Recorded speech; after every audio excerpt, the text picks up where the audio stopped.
I'm done. Kapito ay onsing utos. Kapitulo 11.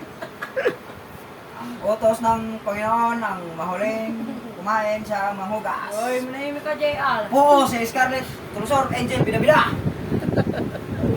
Okay? Ano yung ikaw ang singutos? Ang ikaw sing utos ang mahuling kumain sa ang manghugas. Oh, Aminin. Kahapon, di ba hindi ka lang hugas? Naghugas may trabaho. Ngayon, Pakita mo yung kaldero, Je. Sino mo, boss? Kaldero guys, kahit may ano na, kahit mga tutong na, kain pa rin. Hoy, kapayang mukha mo. Hindi naman naman katawan. Kaya nagpupus-pupus niya. Okay, I'm asleep.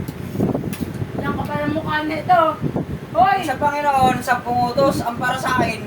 Ika-11 utos. Ang pulong sa Ginoo, ang mahuli kumain sa manghugas. I'm true!